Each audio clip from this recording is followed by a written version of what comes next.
Apa itu ketetapan syar'i? Semua yang Allah berikan kepada hambanya berupa perintah, larangan maupun aturan. Ada yang sifatnya wajib, ada yang sifatnya anjuran, ada yang hukumnya makruh, dan ada yang haram.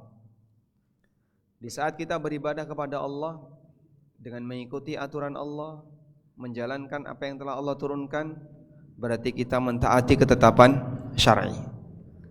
Ibadah kita terhadap ketetapan syar'i adalah taat kepadanya. Yang kedua, ada ketetapan yang disebut dengan ketetapan kauni. Apa itu ketetapan kauni? Ketetapan kauni adalah ketetapan berupa takdir. Apapun yang Allah takdirkan terjadi pada hambanya, itulah ketetapan kauni. Nah, untuk jenis ketetapan kauni ini hamba tidak bisa menghindar. Kalau ketetapan syar'i mungkin hamba bisa menghindar. Disuruh sholat, dia enggak mau sholat. Kaitannya dengan ketetapan kauni, apa ibadah yang harus kita lakukan terhadap ketetapan kauni? Terkait ketetapan kauni yang berupa takdir Allah, di situ ada dua hal. Kegiatan sebelum takdir itu terjadi dan kegiatan pasca takdir itu terjadi. Kegiatan sebelum takdir terjadi dan kegiatan pasca takdir itu terjadi. Sebelum takdir itu terjadi, kita merencanakan sesuatu. Pengen A, pengen B, pengen C. Saya yakin semua Bapak Ibu di sini punya rencana ya. Misalnya, mohon maaf, yang ngantuk itu punya rencana enggak? Punya? Punya. Apa rencana dia? Andaikan dia diminta pulang, Bapak ngantuk silakan pulang saja. Sampai rumah harapannya apa?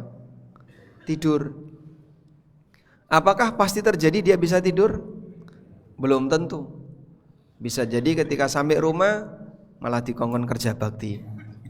Ketika sampai rumah bisa jadi suruh ngomong anaknya. Sehingga ada orang punya rencana tertentu, tapi ketika ingin dia wujudkan, dia tidak mendapatkannya. Baik rencana jarak pendek maupun jangka panjang.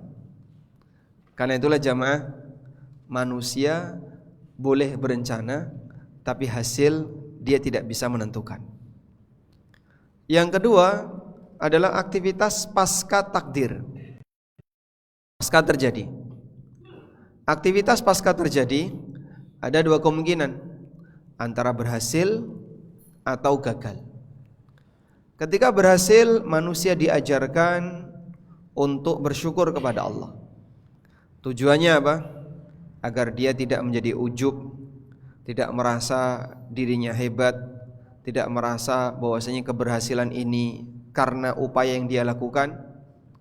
Namun dia diajarkan untuk bersyukur, menyadari bahwasanya ini murni pemberian dari Allah, bukan karena kehebatanmu, bukan karena jasamu, bukan karena kamu bisa, dan seterusnya. Makanya orang yang pandai bersyukur itu tidak akan pernah ujub. Dia menyadari ini semuanya murni pemberian Allah. Nabi Sulaiman alaihissalatu wassalam sebagai salah satu di antara contoh manusia yang sering disebutkan oleh Allah dalam Al-Quran, hamba yang pandai bersyukur. Pada saat beliau mengadakan sayembara, qala may ya'tini bi'arshiha qabla an ya'tuni muslimin. Sulaiman mengatakan, siapa di antara kalian, wahai para rakyatku, yang mampu untuk memindahkan singgasana Ratu Bilqis sebelum mereka datang ke sini dalam rangka untuk menyerahkan diri. Maka beberapa makhluk dia mendaftarkan. Di antaranya adalah jin Ifrit. Qala ifritu minal jinni ana atika bihi qabla an taquma min maqami. Ifrit mengatakan, aku sanggup untuk memindahkan singgasana itu sebelum anda bangkit dari tempat duduk anda. Wa inni alaihi laqawiyyun amin. Dan aku adalah makhluk yang kuat lagi amanah. Kemudian ada juga manusia yang paham isi Taurat, paham isi Alkitab, maksudnya isi Taurat. Yang kemudian dia mengatakan, qala alladhi indahu ilmun minal kitab Berkatalah orang yang punya ilmu dari Alkitab, ana atika bihi qabla ayyartadda ilaika tarfuk. Aku mampu untuk mendatangkan singgasana itu sebelum Anda selesai berkedip. Berapa mikrosekon itu? Berapa mikrodetik? Sangat sebentar. Sebelum selesai berkedip. Coba Pak jenengan kedip, ada sedetik enggak itu Pak? Enggak ada. Kita berkedip kurang dari 1 detik. Tapi kemampuan ini dimiliki oleh orang yang paham isi Taurat. Falamma ra'ahu mustaqirran indahu qala. Begitu Sulaiman melihat singgasana itu sudah ada di hadapannya, beliau mengatakan, hadza min fadli rabbi liyabluwani aashkuru am akfur. Ini semuanya karena karunia Allah. Ini semuanya karena karunia Allah, pemberian Allah. Allah hendak mengujiku, apakah saya bisa bersyukur ataukah saya akan jadi orang yang kufur. Sehingga walaupun Sulaiman punya pasukan yang demikian hebat-hebat, dan Allah tampakkan mereka bisa memindahkan singgasana dari Sabak. Sabak itu di mana Pak? Yaman. Dipindah ke Syam, ke Palestina dalam waktu kurang dari 1 detik. Tapi Sulaiman tidak merasa ini karena kehebatan A, karena kehebatan B, karena kekuasaanku. Tapi beliau mengatakan di mana? Hadza min fadli rabbi. Ini semuanya adalah murni karunia Allah. Makanya Bapak Ibu, prestasi apapun yang kita miliki itu ujian. Prestasi apapun yang kita miliki itu ujian. Dan orang ketika punya prestasi tertentu, maka dia diajarkan, jadilah hamba yang bersyukur agar kamu tidak ujub, sehingga tidak merasa bahwasanya prestasi itu murni karena kehebatanmu. Baik. Kemudian peluang yang kedua, kita masih bicara di bagian hasil ya. Yang kedua adalah gagal. Kalau gagal, apa yang harus dilakukan? Manusia diajarkan kalau mengalami kegagalan untuk bersabar. Kenapa dia diminta untuk sabar? Agar dia selalu husnudzon kepada Allah. Karena orang kalau tidak sabar, itu muncul emosi. Enggak senang dengan kegagalan, akhirnya dia mohon maaf sampai marah kepada Allah, emosi kepada Allah. Dan perbuatan semacam ini bisa mengundang dosa. Sebab yang bersangkutan tidak sabar. Karena itu orang yang sabar akan ridha dalam menerima takdir. Orang yang sabar, dia ridha dengan semua ketetapan Allah Subhanahu wa taala. Baik. Dari sinilah para ulama mengatakan bahwa takdir Allah itu diapit oleh 2 hal. Siapa yang bisa melakukan 2 hal ini dengan sempurna, maka dia berarti bisa beribadah dalam urusan ketetapan Allah dengan sempurna. Syekhul Islam mengatakan, al-maqduru yaktanifuhu amran. Sesuatu yang ditakdirkan oleh Allah itu diapit dengan 2 sifat. Sesuatu yang ditetapkan oleh Allah diapit dengan 2 sikap. At-tawakkulu qabla al-qadar war-ridha ba'da. Tawakal sebelum kejadian dan ridha setelah kejadian. Saya ulang ya. Semua takdir Allah itu diapit oleh 2 sikap. Tawakal sebelum kejadian dan ridha pasca kejadian. Faman tawakkala qabla al-maqdur war ridha ba'da faqad tammal ubudiyah. Barang siapa yang tawakal sebelum kejadian dan dia bisa ridha pasca kejadian, maka dia telah menyempurnakan peribadatan kepada Allah dalam urusan takdir.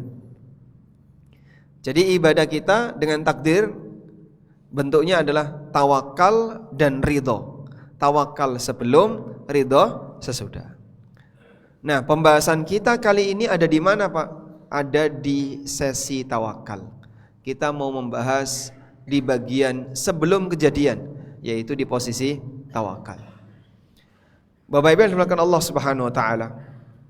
Tawakal yang artinya pasrah.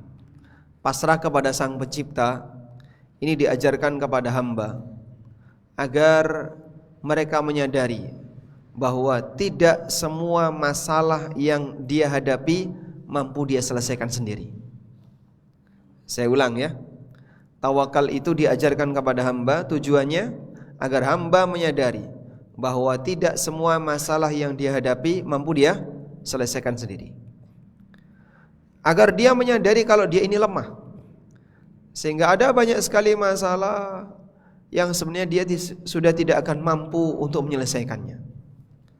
Sehingga dalam kondisi ini serahkan kepada Zat yang Maha Kuasa atas segalanya. Baik, sebagai contoh ya. Ada orang sakit. Harapannya apa Pak orang sakit itu? Apa yang ada dalam pikiran orang ketika sakit? Ya? Apa yang ada dalam pikiran orang ketika sakit? Pengen cepat sembuh. Ada salah satu jamaah pernah datang ke saya selesai kajian, usianya 70-an. Beliau bilang, tolong doakan biar saya sehat. Karena saya kalau sakit, ibadah saya itu jelek sekali. Masya Allah. Jadi beliau memahami begini, ketika saya sakit, dalam pikiran saya itu isinya cuman kapan sembuh. Tapi kalau saya sehat, dalam pikiran saya kapan bisa ibadah. Berarti isi pikirannya sama atau beda Pak? Isi pikirannya sama atau beda? Isi pikiran itu ketika beda Pak, menentukan kualitas hidup orang. Sehingga kalau isi pikiran orang ini cuman kapan sembuh, kapan sembuh, kapan sembuh, harapan dia duniawi murni. Tapi kalau pikiran dia, gimana saya bisa beribadah A, gimana saya bisa beribadah B, gimana saya bisa beribadah C, isi pikirannya akhirat. Beda. Ada seorang ustadz selesai opnam, lalu beliau kirim satu pesan di WA setelah beliau sembuh. Mohon para asatidzah, para ustadz jaga kesehatan baik-baik. Karena kalau sakit yang ada dalam pikiran kita cuman kapan sembuh. Karena kalau beliau sehat, dalam pikirannya itu mikir materi pelajaran, mikir kajian, mikir nanti mau menyampaikan apa, mikir dakwah, dan itu pikiran berkualitas. Tapi ketika sakit, pikirannya turun kualitasnya. Yang dipikir hanya kapan sembuh. Paham ya? Nah, ketika orang itu sakit, dia berobat di tempat A, berobat di tempat B, berobat di tempat C, dan seterusnya. Berarti dia melakukan apa? Usaha. Dia melakukan usaha. Ada rencana, usaha, lalu nanti akan ada hasil. Dalam kondisi ketika dia sedang mencari usaha tadi, sedang ikhtiar berobat di tempat A, berobat di tempat B, C, dan seterusnya.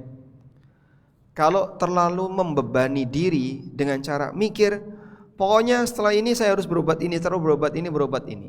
Akhirnya dalam pikirannya akan terbebani dengan kapan dia bisa berobat. Dan itu akan menambah dia semakin parah sakitnya. Karena sakit kemudian kepikiran sakitnya, itu tidak meringankan sakitnya, tapi justru akan memperparah. Kenapa Pak? Sebab dia sakit dua hal, sakit fisik plus sakit perasaan. Misalnya, mohon maaf ya, apa yang Bapak pikirkan ketika sakit? Pengen sembuh. Lebih sakit mana, badannya atau pikirannya? Lebih sakit mana, badannya atau perasaannya? Bapak kalau sakit hati enggak? Nggih. Lebih sakit mana, badannya atau perasaannya? Dua-duanya. Yang lebih parah yang mana Pak? Badannya atau perasaannya?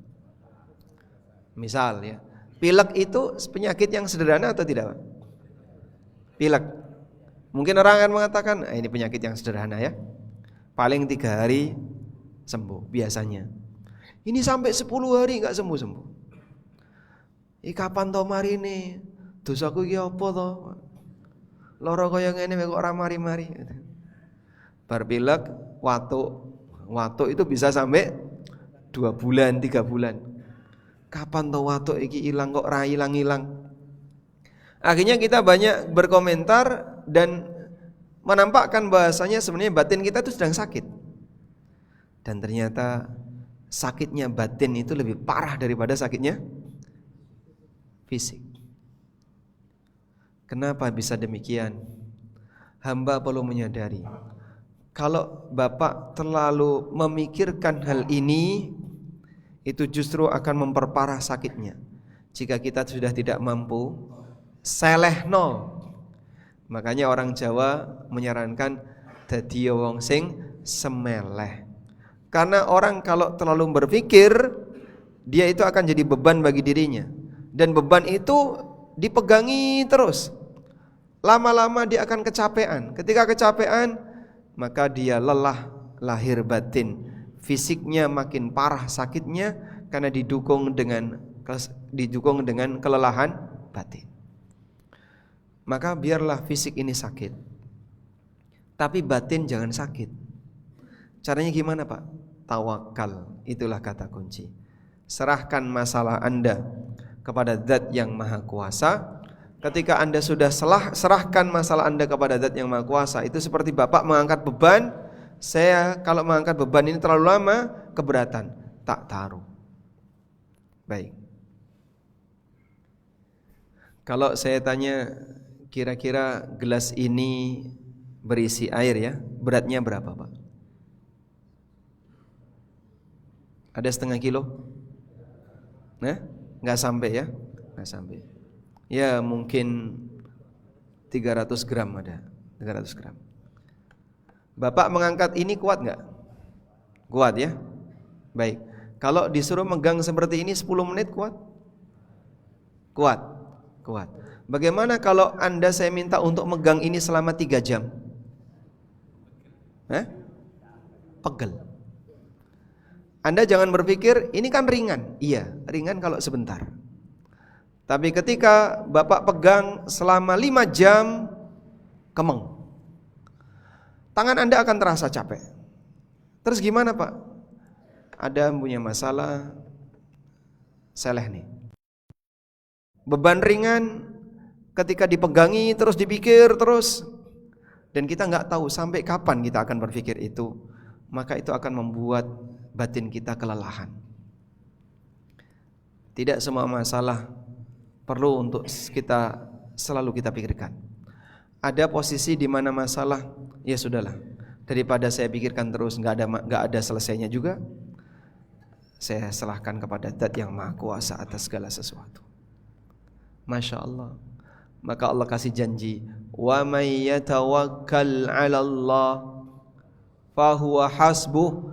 Barang siapa yang bertawakal kepada Allah, di saat itulah Allah Subhanahu wa taala yang akan memberikan kecukupan baginya. Namun tawakal semacam ini tidak semua orang bisa.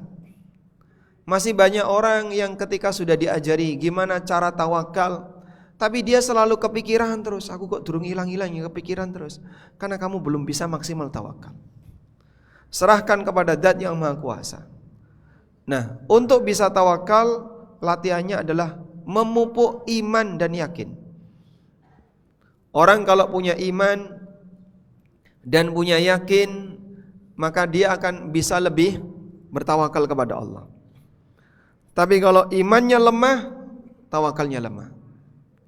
Karena itulah Allah katakan dalam Al-Quran, wa 'alallahi falyatawakkalil mu'minun. Hendaknya orang-orang yang beriman itu bertawakal kepada Allah. Semakin yakin, semakin besar tawakalnya, semakin dekat dengan pertolongan Allah Subhanahu wa taala. Sebab yang namanya pertolongan dijanjikan oleh Allah, wa may yatawakkal 'alallahi fahuwa hasbuh. Tapi kalau tawakalnya setengah-setengah, bisa jadi pertolongannya datangnya setengah-setengah.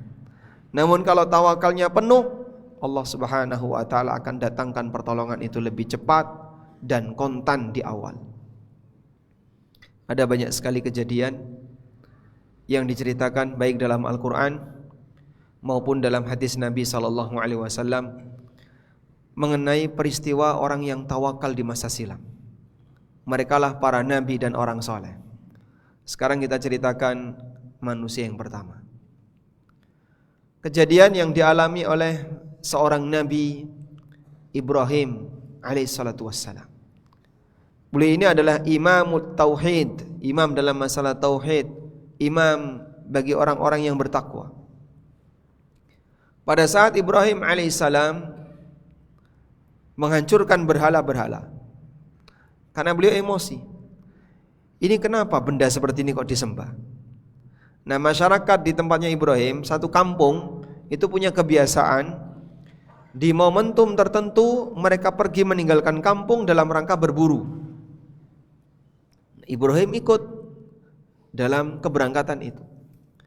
Di tengah jalan Ibrahim minta izin. Wa qala inni saqim, dan Ibrahim mengatakan aku sedang sakit. Akhirnya Ibrahim pulang. Maka Ibrahim berkeinginan untuk pulang ini tujuannya apa? Dalam rangka menghancurkan berhala. Wa qala la akidanna asnamakum ba'da an tuwallu mudbirin. Ibrahim mengatakan, sungguh akan aku buat berhala-berhala itu kalian hancur setelah kalian pergi dari kampung ini. Faja'alahum judzadan illa kabiran lahum la'allahum ilaihi yarji'un. Akhirnya berhala itu dipentungi sama Ibrahim jadi kepingan kecil-kecil, kecuali yang paling besar dibiarkan utuh.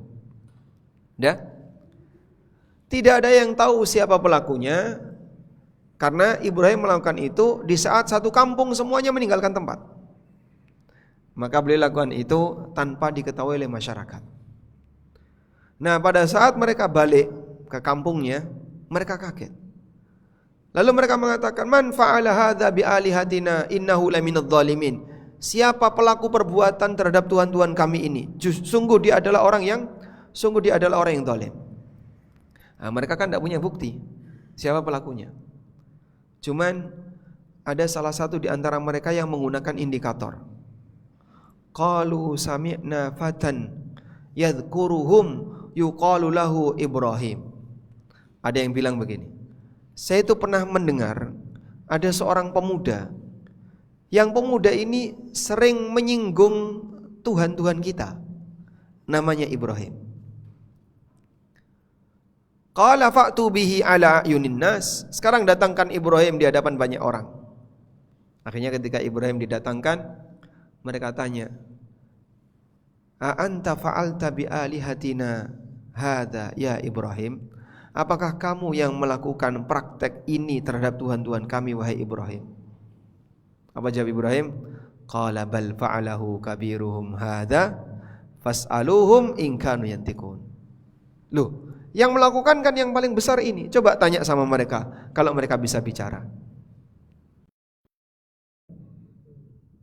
Bohong enggak? Hah? Bohong? Bohong atau tidak ini? Ibrahim besok di hari kiamat, beliau malu untuk berdoa, mengingat apa? Ada 3 kebohongan yang pernah dilakukan oleh Ibrahim.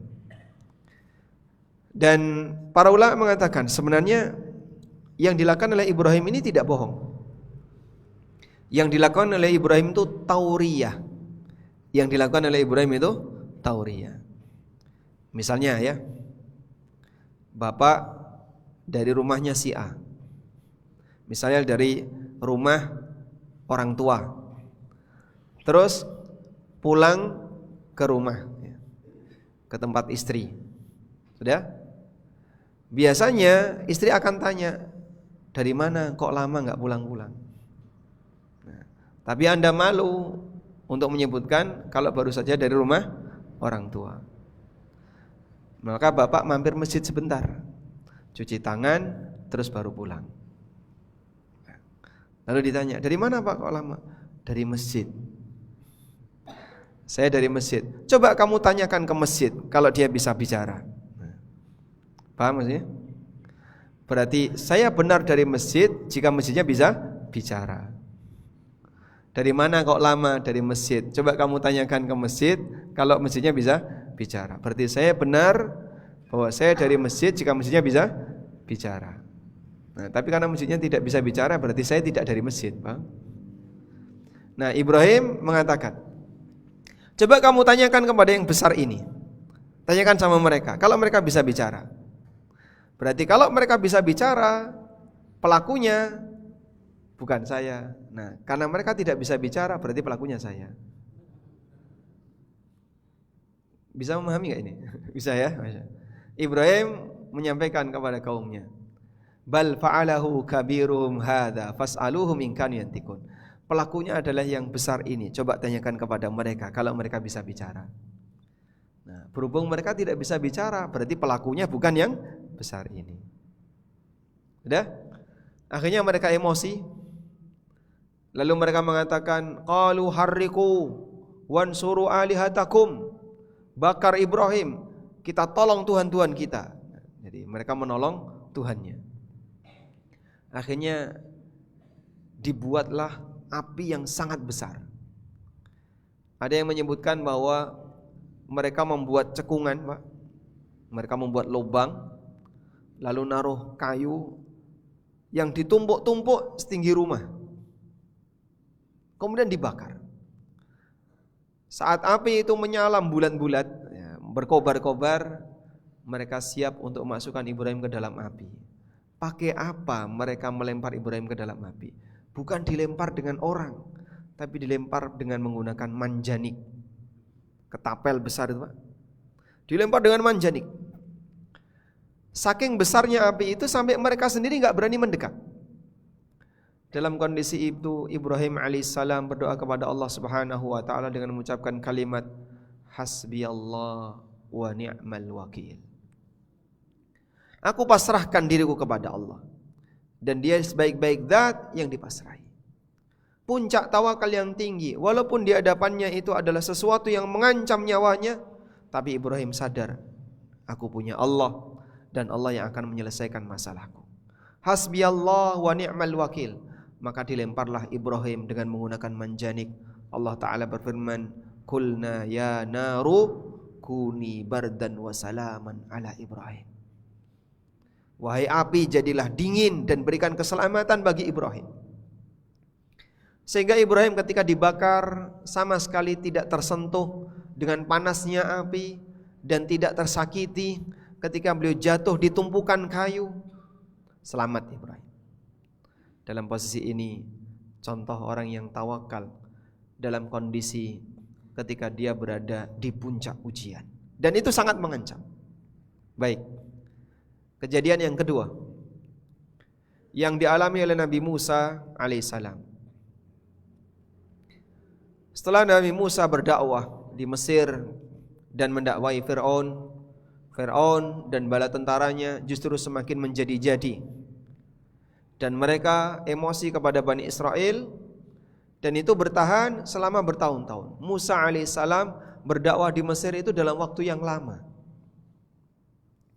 Sampai kemudian Allah Subhanahu wa taala perintahkan kepada Musa untuk memindahkan Bani Israel, mengajak Bani Israel keluar dari kota Mesir.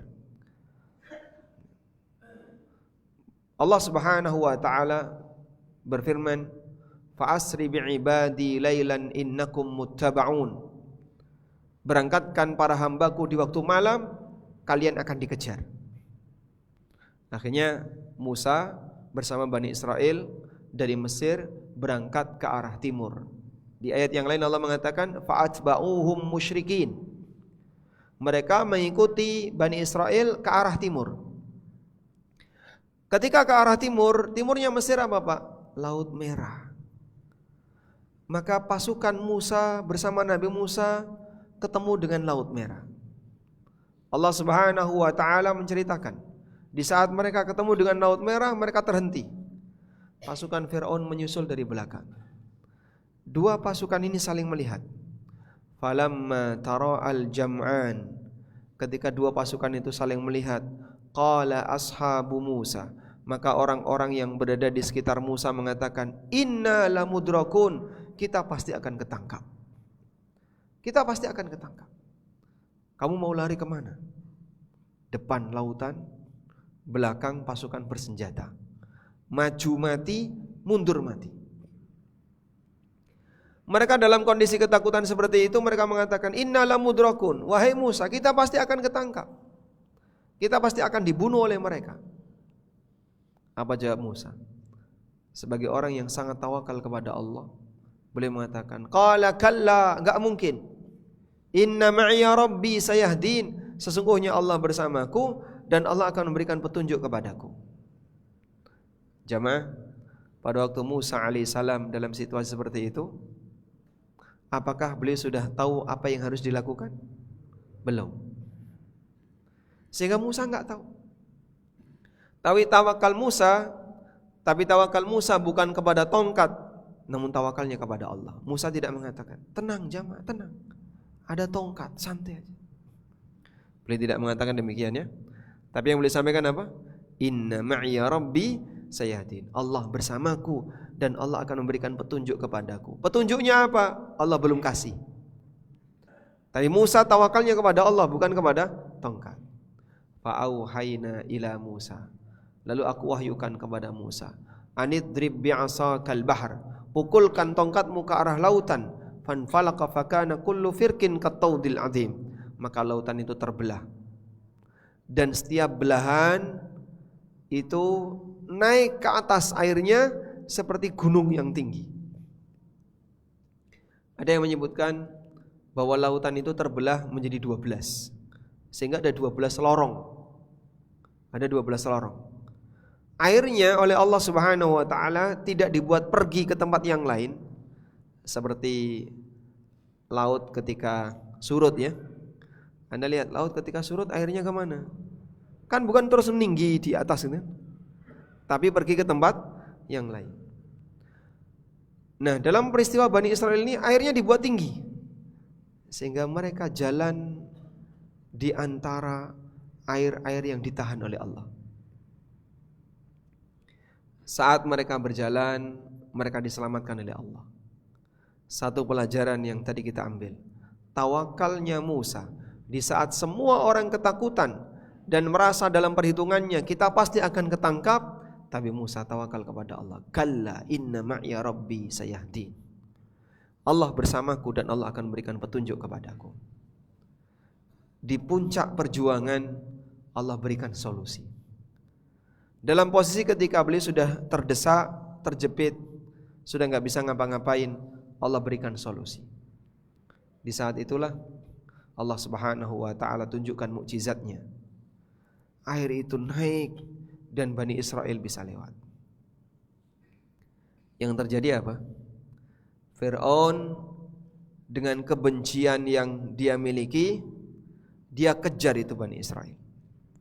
Sehingga setelah Bani Israel sudah selamat ke darat, Fir'aun menyusul bersama dengan bala tentaranya. Maka disebutkan oleh Allah dalam Al-Quran, kam taraku min jannatin wa uyun wa na'matin kanu fiha farihin. Mereka telah meninggalkan kebun-kebun dan mata air yang ada di Mesir, aneka kenikmatan yang mereka banggakan. Maksudnya begini,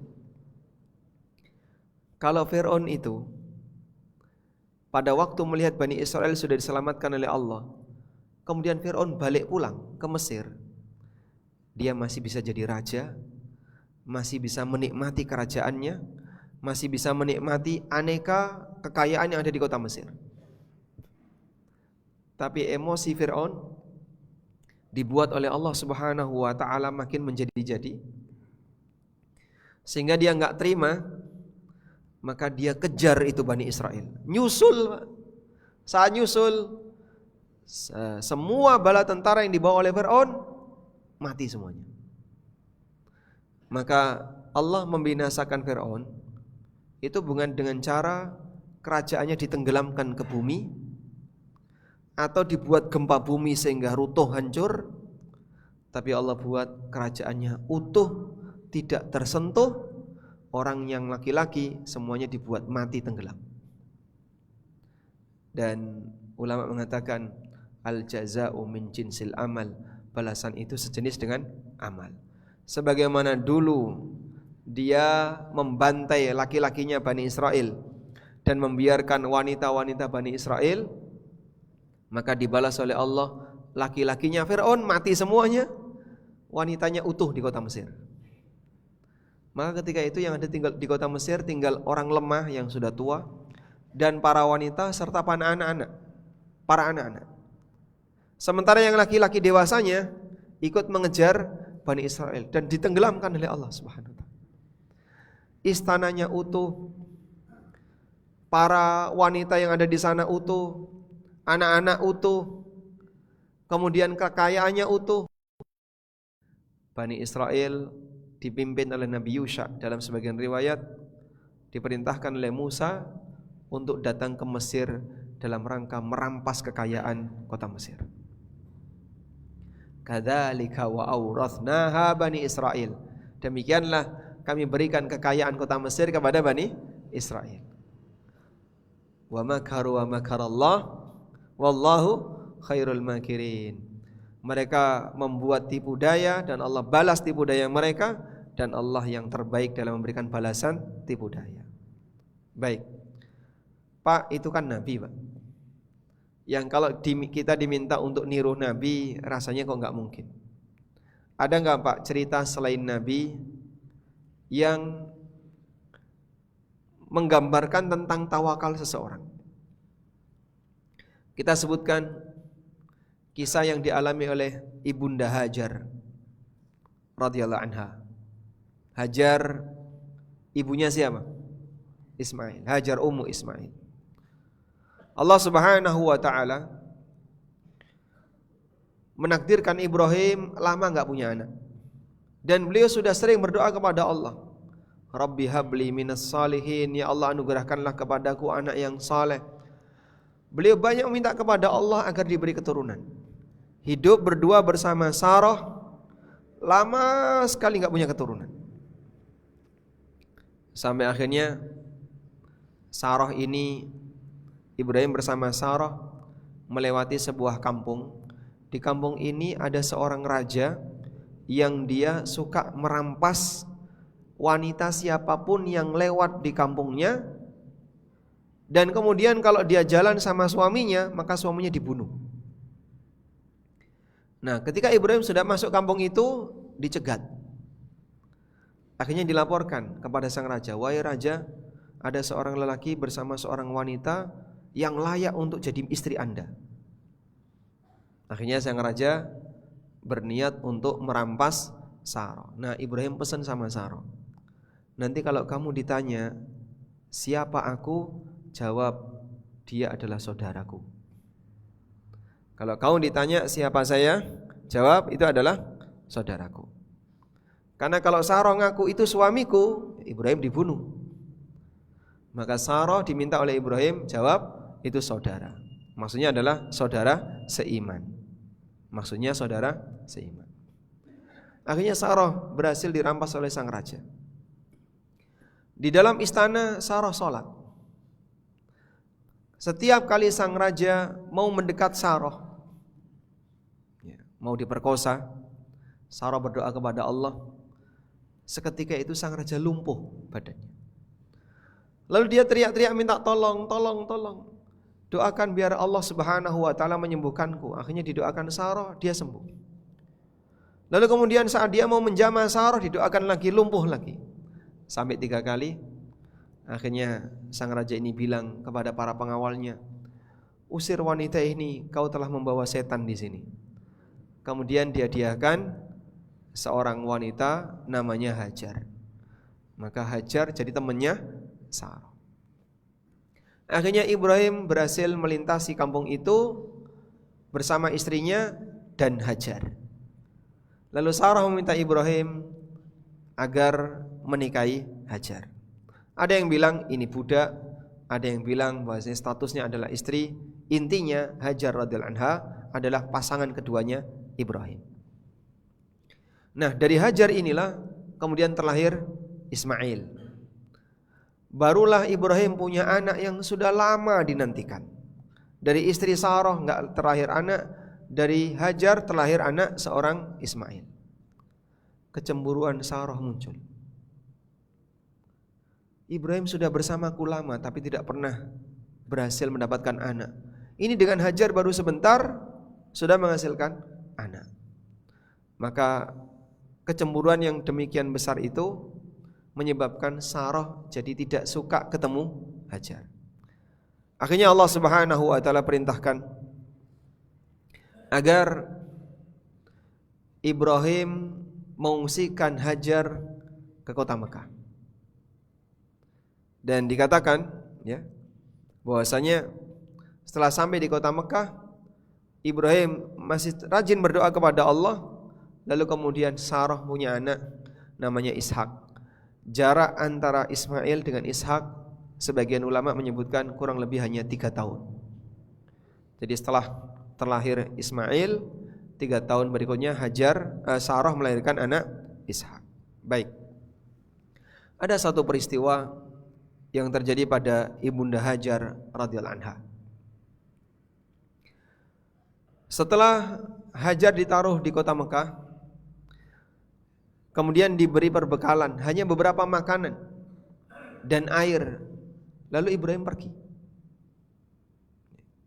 Dikejar sama Hajar. Ya Ibrahim, aina tadhhab? Wa tatrukuna bihadzal wadi alladzi laisa fihi insun wala syai'. Wahai Ibrahim, kau mau pergi kemana? Apa kau tega meninggalkan kami di tempat ini, di lembah ini, enggak ada manusia dan enggak ada kehidupan? Tapi Ibrahim tidak menjawab sama sekali. Faqalat lahu dzalika miraran wa ja'ala la yaltafitu ilaiha. Hajar berkali-kali bertanya seperti itu dan Ibrahim sama sekali tidak noleh ke arah Hajar. Masya Allah ya. Karena perintahnya taruh tinggal pergi. Taatnya Ibrahim kepada Allah Subhanahu wa taala. Allah perintahkan taruh istri dan anakmu di kota suci Mekah, lalu tinggal pergi. Dikejar sama Hajar. Apa kau mau tinggalkan kami di tempat seperti ini tanpa kehidupan dan tanpa manusia? Tapi Ibrahim tidak noleh sama sekali. Sampai kemudian Hajar merasa paham bahwa mungkin ini adalah perintah Allah. Faqalat lahu, akhirnya Hajar bertanya, Allahu amaraka bihadza? Apakah Allah yang menyuruhmu melakukan seperti ini? Ibrahim hanya menjawab, na'am, iya. Tawakalnya wanita ini, Pak. Begitu mendengar jawaban ini, apa yang beliau ucapkan? Idzan la yudayyi'una. Jika demikian, Allah tidak akan mungkin menyanyiakan kita. Lalu pergilah Ibrahim. Setelah beliau berada di balik bukit, istri dan anaknya sudah tidak kelihatan, barulah Ibrahim berhenti, lalu beliau menghadap ke arah kiblat. Kemudian beliau berdoa, Rabbana inni askantu min dzurriyyati biwadin ghairi dzi zar'in 'inda baitikal muharram. Rabbana wa taqabbal du'a. Rabbana liyuqimus shalah faj'al af'idatan minan nasi tahwi ilaihim. Lalu beliau berdoa, Rabbana inni askantu min dzurriyyati. Wahai Rabb kami, aku telah tinggalkan keturunanku biwadin ghairi dzi zar'in, di sebuah lembah tanpa tanaman. Tanpa tanaman itu kan berarti tanpa kehidupan. Coba, lelaki siapa yang punya mental seperti Hajar? Saya yakin, saya tidak bicara wanita ya. Lelaki siapapun mungkin tidak punya mental sekuat Hajar. Daripada nanti saya mati kaliren di sini, mati kelaparan, mending bunuh diri. Mungkin dia akan bentur-benturkan kepalanya di batu agar bisa cepat mati. Hajar dalam situasi itu beliau tidak bunuh diri. Beliau tawakal kepada Allah dan beliau mengatakan, idzan la yudayyi'una. Kalau demikian ini perintah Allah, Allah tidak akan menyanyiakan kita. Baik. Setelah Ibrahim pergi, tinggal mereka berdua. Hajar hanya bersandar di puing-puing Ka'bah. Karena Ka'bah ketika itu belum tinggi ya. Ka'bahnya runtuh. Dibangun sudah lama. Ada yang mengatakan yang pertama kali bangun Ka'bah adalah malaikat. Karena ini bangunan yang pertama ada di muka bumi. Tinggal puing-puingnya. Kalau matahari terbit dari timur, Hajar berada di sebelah baratnya, sehingga kena bayangan. Matahari di sebelah barat, Hajar pindah ke sebelah timur, sehingga kena bayangan.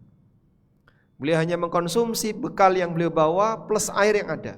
Sampai bekal itu habis, hingga ASI Hajar sudah tidak keluar.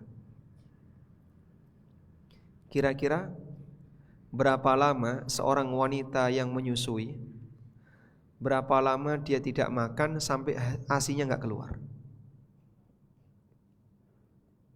Berapa lama, Mbak? Nggak punya pengalaman kayak gitu ya? Kalau menurut ibu-ibu berapa lama? Berapa lama seorang wanita yang menyusui tidak makan, tidak minum sampai ASInya nggak keluar? Sehari? Sehari ASI nggak keluar. Dalam posisi ketika ASI nggak keluar, Ismail minta ASI, tapi disusui tapi nggak ada ASI yang keluar. Akhirnya Ismail kelaparan dan nangis. Nangis di hadapan ibunya. Ibunya nggak kuat melihat anaknya nangis. Maka Hajar radhiyallahu anha, karena beliau tidak kuat meninggalkan anaknya dia tidak kuat melihat anaknya nangis, Hajar taruh anaknya yang sedang nangis, kemudian dia pergi. Dalam sebagian riwayat dikatakan, kenapa Hajar itu pergi? Karahiyatan an tadhura ilaihi. Karena Hajar enggak sanggup melihat anaknya mati di hadapannya. Jadi kalaupun anaknya mati, tapi jangan di hadapan mata saya. Pergilah Hajar. Sambil berusaha untuk mencari kehidupan, naik ke Bukit Sofa, tengok kanan kiri. Bukit Sofa di masa Hajar tidak seadem sekarang, Pak. Yang sekarang ditutupi dengan penuh AC. Itu pun orang kalau diajak sa'i, Masya Allah, jauhnya ya. Berapa jarak antara Sofa dan Marwah? 500 meter. Berarti 7 kali 3,5 kilo. Enggak selesai-selesai. Jamaah umroh ketika diajak sa'i, pegel, leren. Kok gak rampung-rampung, kapan tuh rampungnya? Bapak jenengan tuh sa'i di tempat yang adem. Kanan kirinya banyak minuman, banyak makanan. Hajar radhiyallahu anha naik ke Bukit Sofa. Tengok kanan kiri enggak ada sumber kehidupan. Turun, lalu lari, kemudian naik ke Marwah. Terus seperti itu sebanyak 7 kali. Hingga ketika sampai di Sofa, ketika sampai di Marwah, tiba-tiba beliau mendengar seperti ada suara. Faqalat sah. Kemudian Hajar mengatakan, diam. Diam. Maksudnya adalah memerintahkan dirinya sendiri. Ternyata ada malaikat yang sudah berada di dekatnya Ismail. Malaikat itu menendang tanah, keluarlah air. Air apa ini? Zam-zam. Makanya Zam-zam itu disebut dengan ruqdah. Ruqdah itu artinya tendangan. Karena ditendang oleh malaikat, ditendang, kemudian keluarlah air. Hajar langsung turun, kemudian beliau membuat cekungan-cekungan di sekitar sumber air itu. Dibuat cekungan. Tujuannya agar air itu tidak cepat habis. Karena kan air itu keluar dalam jumlah banyak, terus khawatir nanti tidak hilang. Maka dibuatlah cekungan untuk wadah air itu. Sampai Rasulullah SAW mengatakan, rahimallah, lau tarakat lakana ainan ma'ina. Semoga Allah merahmati ibunya Ismail. Andaikan sumur Zam-zam itu ketika keluar dibiarkan saja, jangan membuat cekungan-cekungan, dan ma'ina akan jadi sungai. Tapi tidak jadi sungai karena Hajar ketika itu membuat cekungan yang ada di sekitar sumber-sumber Zam-zam. Dan itulah sumber kehidupan mereka berdua. Tidak makan apapun, hanya minum Zam-zam. Tapi dari Zam-zam itu mereka punya nutrisi yang komplit. Asinya bisa keluar, dan Ismail bisa minum Zam-zam, bisa minum asinya. Karena Zam-zam itu salah satu di antara keajaibannya adalah, kata Nabi SAW, ta'amu tu'min, bisa jadi makanan. Sehingga kalau orang minum Zam-zam bisa terasa kenyang.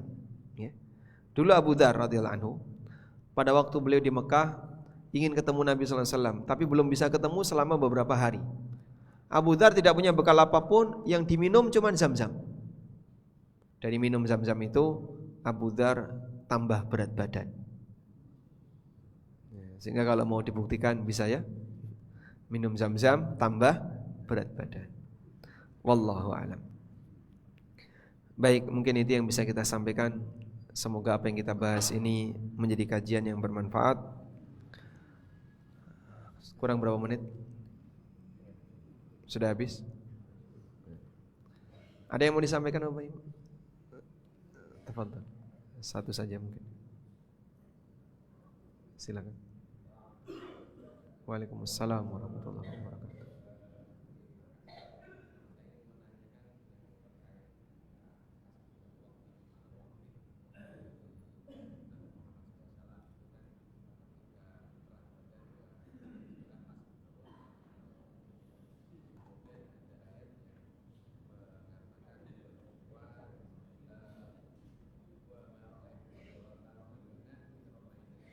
Wa ma ramaita idh ramaita walakinnallaha rama.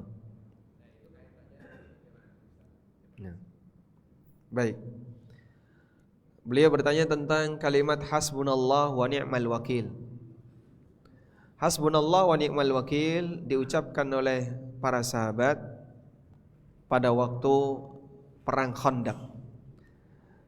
Jadi Allah Subhanahu wa taala sebutkan dalam Al-Qur'an bahwa ada ancaman ultimatum yang diberikan oleh Abu Sufyan yang waktu itu masih kafir kepada para sahabat. Innan nasa qad jama'u lakum fakhshawhum fazadahum imana wa qalu hasbunallah wa ni'mal wakil. Sesungguhnya seluruh umat manusia mereka telah sepakat untuk menyerang kalian. Fakhshawhum, maka takutlah kalian kepada mereka. Nanti kami suku-suku Arab ini akan bersatu untuk menyerang Madinah.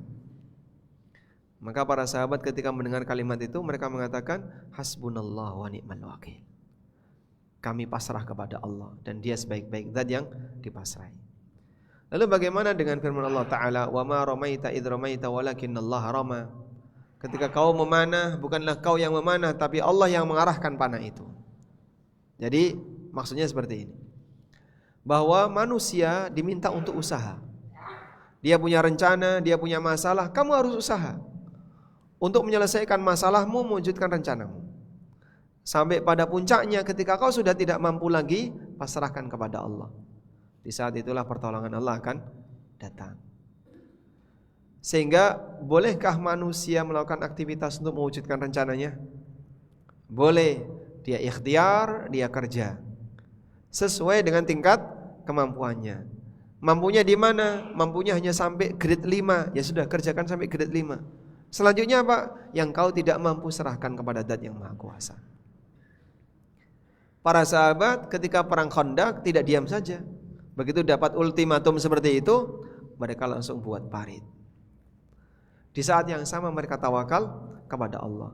Ikhtiarnya buat parit, ikhtiarnya mereka jaga, dan dalam kondisi yang sama mereka tawakal kepada Allah.